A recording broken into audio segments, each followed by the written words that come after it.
Hola hermanos, ¿cómo están? Otra vez con ustedes compartiendo este tiempo y es siempre un tiempo agradable, un tiempo del Señor.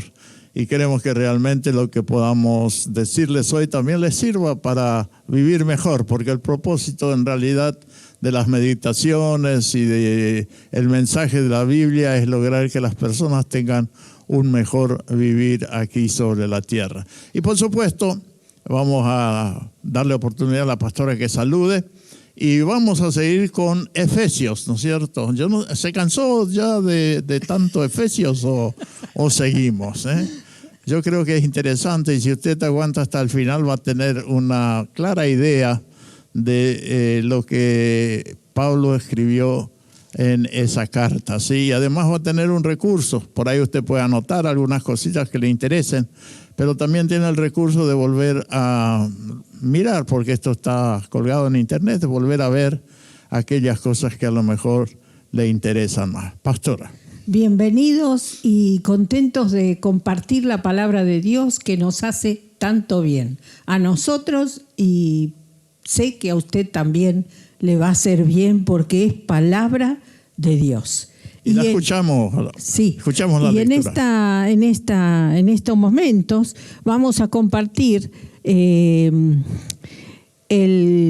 jueves pasado hablamos de lo que producía el pecado sobre las personas, ¿sí? Y hoy vamos a hablar de la obra de Cristo, lo que hace Cristo en nuestras vidas. Y vamos a leer en Efesios 4, 2 del 4 al 7. Dice, pero Dios, que es rico en misericordia, por su gran amor con que nos amó, aun estando nosotros muertos en pecados, nos dio vida juntamente con Cristo. Por gracia sois salvos. Y juntamente con Él nos resucitó y asimismo nos hizo sentar en los lugares celestiales con Cristo Jesús, para mostrar en los siglos venideros las abundantes riquezas de su gracia en su bondad para con nosotros en Cristo Jesús. Muy bien, y aquí vemos justamente lo que Jesús logró para sacarnos de la muerte.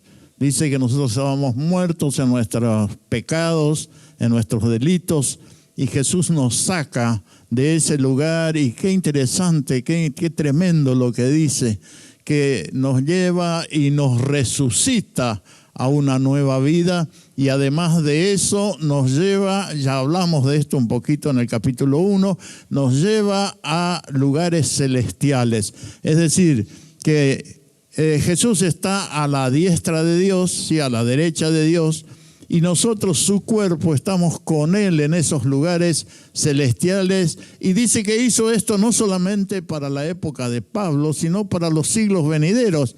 Es decir, que nosotros hoy, 2000 años después, 20 siglos después o 21 siglos después, todavía estamos recibiendo esta gracia, esta misericordia de Cristo sobre nuestras vidas. Y volviendo un poquito a lo que habíamos hablado la semana pasada, pastora, ¿qué es lo que dijimos y qué es lo que hace Cristo para sacarnos de esa situación? Muy bien. La semana pasada nosotros hablamos de lo que era vivir sin Cristo, es decir, lo que el pecado hace en la vida del ser humano. Y dijimos que había tres cosas que hacía el pecado, que mataba la inocencia, mataba los ideales y mataba la voluntad. ¿Y qué hace con eso nuestro Señor Jesucristo? Jesús entra, nosotros dijimos el primer punto, que el pecado mata la inocencia. Y lo tremendo es que cuando Jesús entra a nuestras vidas, la verdad que ni Jesús puede volver el reloj atrás. Aunque perdimos la inocencia, no se puede recuperar la inocencia. Así que el volver las manivelas del reloj atrás, ni nuestro Dios lo puede hacer. Pero el pecado genera en nosotros un complejo de culpa. Eso, ¿no? Es complejo de culpa y distanciamiento de Dios. yo me siento distanciada. Y por eso yo puse allí, cuando Isaías tiene en el templo la visión dice, el manto de Dios llenaba todo el templo, y él ahí, frente a la visión de Dios, él dice: ay de mí, que soy muerto, porque veo a Dios, y porque tengo labios impuros y vivo en medio de un pueblo impuro. Y tenemos eso en el Antiguo Testamento, y también en el Nuevo Testamento tenemos a un Pedro que cuando reconoce que Jesús es el Hijo de Dios, él entonces dice: apártate de mí, porque soy hombre pecador. Muy bien, este fenómeno se da casi siempre en las personas cuando caen en pecado, ¿no? Y se aíslan. El caso comienza en el Edén, ¿no? ¿Se acuerdan? Cuando Adán y Eva pecan, Dios viene, dice, y los llama, y ellos se esconden porque dicen que tienen vergüenza, se reconocen, ¿no es cierto?, como pecadores, y de alguna manera no pueden estar en contacto con Dios. Es decir, que lo que hace la pérdida de la inocencia a través del pecado es separarnos de Dios, apartarnos de Dios. No podemos soportar la presencia de Dios en nuestra vida, ni Dios puede soportarnos, porque Dios es santo, como pecadores. Entonces, una de las cosas que Jesús hace es eso, ¿no, pastora? Sí, Él quita el sentido de culpa y separación. Es como un hijo o una hija que hizo algo muy grave, y entonces tiene miedo de regresar a la casa. Y esa persona anda por ahí, y viene una persona y le avisa que lo están esperando en la casa, que las puertas están abiertas, y que no solamente las puertas están abiertas, sino que también hay una bienvenida para ella. Y entonces la persona cambia, seguro que cambia. Y eso vino a hacer Jesús. Él vino a decirnos que la puerta está abierta, que todavía está abierta. No importa cómo estés, Él te espera y quiere darte la bienvenida. Muy bien, porque el pecado siempre es, ¿no es cierto?, no tanto contra la ley de Dios, sino contra el amor de Dios, ¿no? Sí. Jesús nos amó, Dios nos amó, nos dio a Jesús, y siempre decimos esto, que Jesús es el puente a Dios. Por eso nuestras oraciones para llegar a Dios tienen que pasar por Jesús, ¿sí? Directamente pasan por Jesús. Cuando oramos decimos en el nombre de Jesús, porque Jesús es el nombre que realmente nos lleva a Dios y nos permite entrar en contacto con Dios. Muy bien, y queremos que no te olvides que todavía la puerta está abierta, y eso nos vino a mostrar el Señor Jesús. No importa cómo estés, no importa lo que hayas hecho, Él te llama, así como estás, Él te espera. Y vamos a la segunda. Decíamos que el pecado mata los ideales, es decir, los ideales que teníamos los mata, pero Jesús viene a restaurar los ideales. Y pastor, yo recuerdo, la verdad que no tengo en mente bien el nombre del muchacho, pero era un muchacho, es un muchacho que se conoció con uno de nuestros jóvenes de la iglesia, y él estaba en la facultad, y el joven lo invitó a venir, no sé si a un... Lo invitó primero a jugar al fútbol, y después tenían una célula ahí. Sí. Y este joven jugó al fútbol, y después se quedó a la célula, y ahí fue que aceptó a Cristo como Salvador, ¿no? Ajá, él aceptó a Cristo, y él después contó, miren ustedes, él después contó que era la última clase que él asistía a la facultad. Perdón, el último día que se había propuesto asistir a la facultad, y que después iba a dejar la facultad. Y Dios lo restauró, Dios le restauró los ideales, y él volvió a la facultad con la ayuda de Dios y sacó los mejores promedios. y siguió adelante. Sí, Dios restaura los ideales. Porque hasta ese momento le iba un poco mal, no estudiaba mucho, andaba medio en la vagancia. Y desde que conoció a Jesús resolvió realmente asumir el compromiso. Es decir, él había perdido los ideales ya de lo que quería llegar. Pero con la experiencia de que Jesús le restauró los ideales y él pudo estudiar y siguió adelante y terminó su carrera con excelentes notas. Así que si estás deprimido y te parece que no podés, entrega tu vida a Jesús, porque Él te restaura y restaura los ideales y te da la fuerza para seguir adelante. Muy bien, es por eso que decimos que no necesitas perder tus ideales. Y si los perdés es a causa del pecado.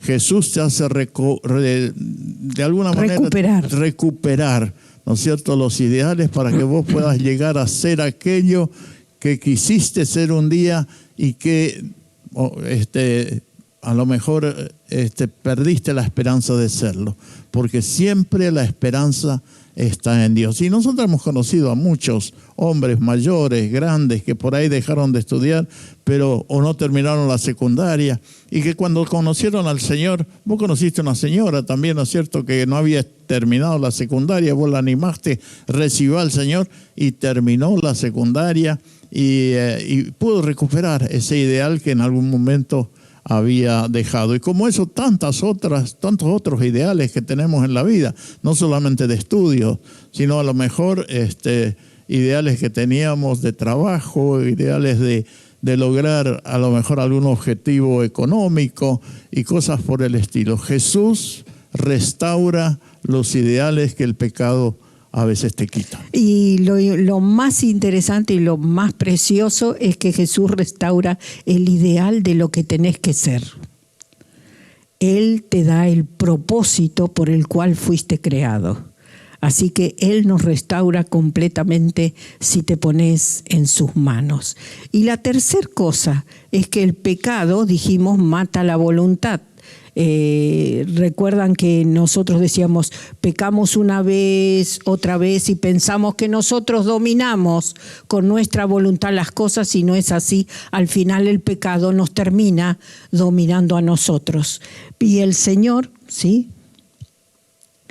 Y el Señor nos da esa voluntad que hemos perdido. Si Jesús entra a nuestra vida, Él nos restaura, nos recrea y nos revive. Y acá yo quiero contar, no le pedí permiso, pero digamos, se llama Gustavo. Y Gustavo había caído, era un muchacho que no conocía a Jesús, su pareja, tenían un hijo, se separó, su señora fue a vivir con la mamá y él conoció a Jesús.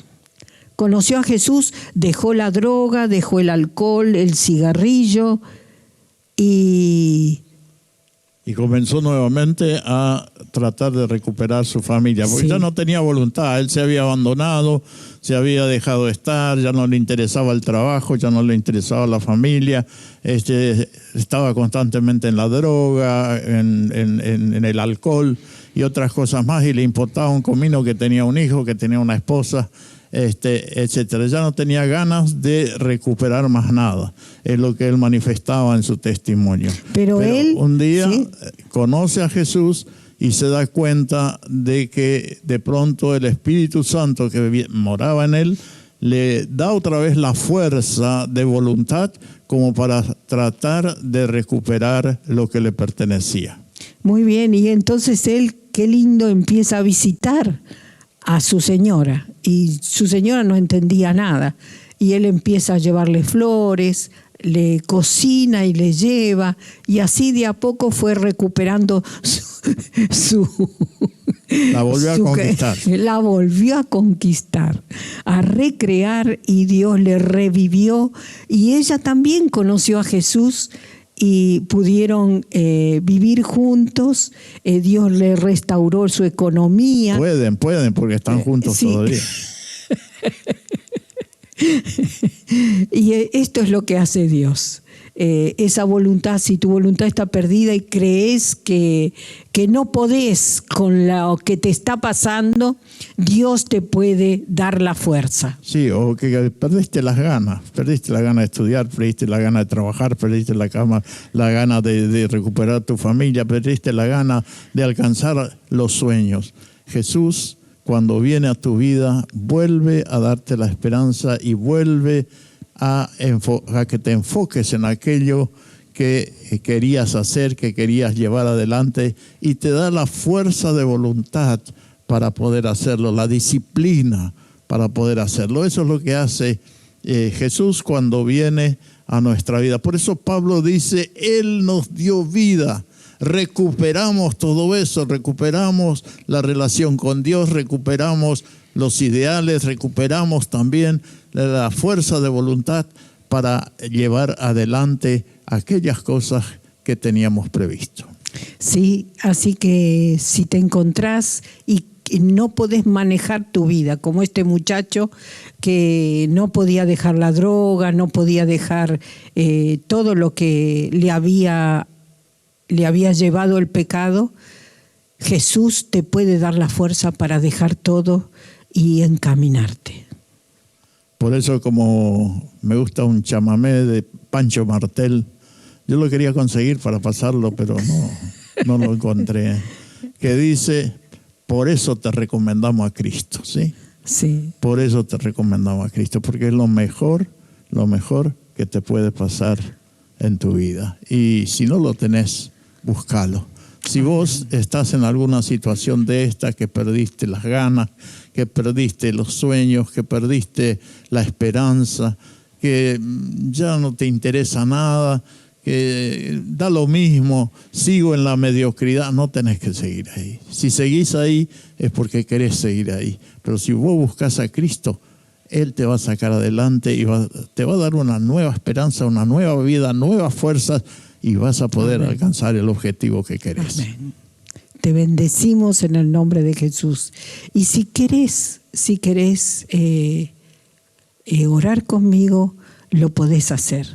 Padre Celestial, he perdido las ganas de vivir, me he perdido en las cosas de este mundo. Quiero que me ayudes a salir. Te entrego mi vida, te pido perdón por mis pecados y te ruego que me saques del pozo, porque sé que solo tú lo puedes hacer. En el nombre de Jesús, amén y amén.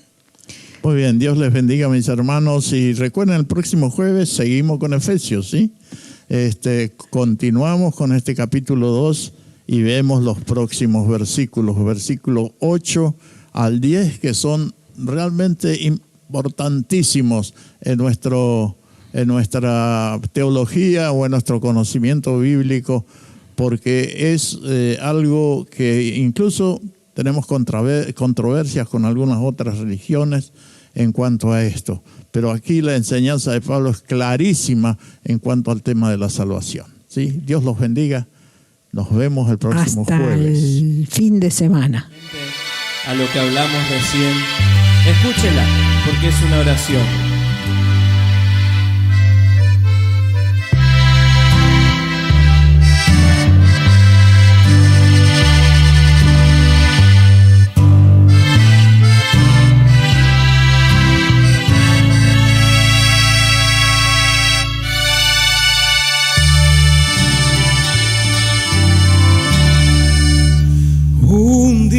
Orando le dije al Señor, tú el alfarero, yo el barroso, modela mi vida a tu parecer, haz como tú quieras, hazme un nuevo ser. Me dijo, no me gustas, te voy a quebrantar. y en un vaso nuevo te voy a transformar. Pero en el proceso te voy a hacer llorar, porque por el fuego te voy a hacer pasar. Quiero una risa cuando todo va mal. Quiero una alabanza en lugar de tu queja. Quiero tu confianza en la tempestad. Y quiero que aprendas también a perdonar.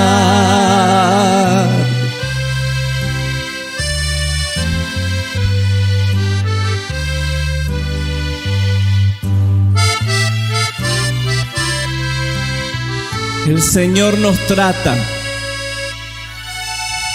como el alfarero. Amén.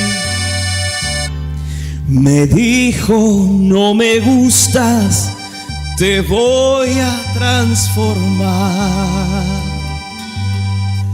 Y en un vaso nuevo te voy a transformar.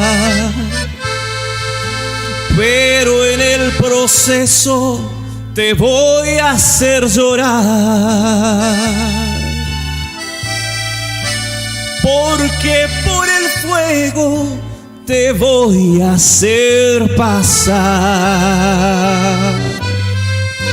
Quiero una sonrisa cuando todo va mal. Quiero una alabanza en lugar de tu quejar. Quiero tu confianza en la tempestad. Y quiero que aprendas